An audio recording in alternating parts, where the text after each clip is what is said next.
Today we're going to discuss the 12-bar blues, the form of the 12-bar blues, the harmonic progression.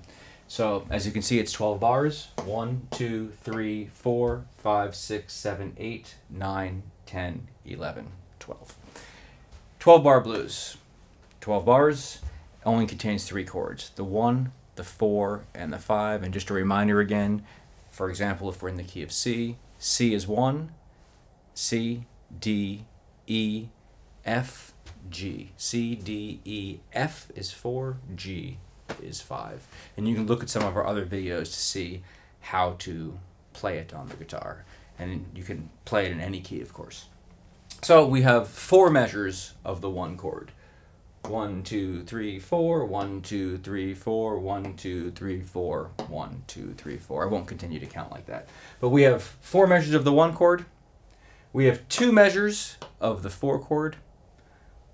2 measures of the 1 chord again, 1 measure of the 5 chord, 1 measure of the 4 chord, and 2 measures of the 1 chord.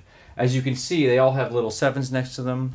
That's because typically, not always, but typically, the blues is played as all dominant 7th chords, and we'll discuss that in another video altogether. So here's the 12-bar blues, very simple. One thing I'd like to mention is, first of all, this 1 chord, which is static for 4 bars, for 4 measures. By the way, the word bar and measure are interchangeable. You might hear me, should I say, I'm sorry, you might hear me say both bar and measure, so don't be confused. Bar and measure are exactly the same. So we have 4 bars, 4 measures of the 1 chord. And it stays a little static. The harmony doesn't move. It's totally fine. It's done in blues all the time.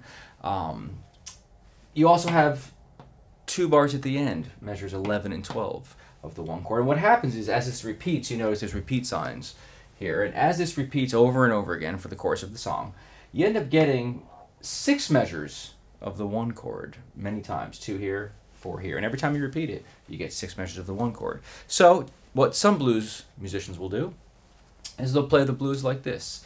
And notice I have the changes in red. So you'll have the 1 chord. Instead of having the 1 chord for 4 measures, you'll have the 1 chord for 1 measure, and then quickly switch to the 4 chord for 1 measure, and then back to the 1 chord. It's the only thing that's different. You see the first line is identical, except we switch to the 4 chord in the 2nd measure, and then quickly return to the 1. Second line is exactly the same in both examples. 4 chord for 2 measures, 1 chord for 2 measures.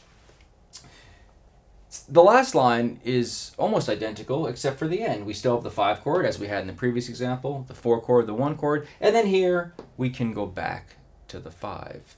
And this just gives us some harmonic movement. Now, you can mix this as much as you want. For example, you could not put the 4 chord here. You could play a whole line, 4 measures of the 1 chord. But you could maybe just put the 5 at the end here. That's totally fine.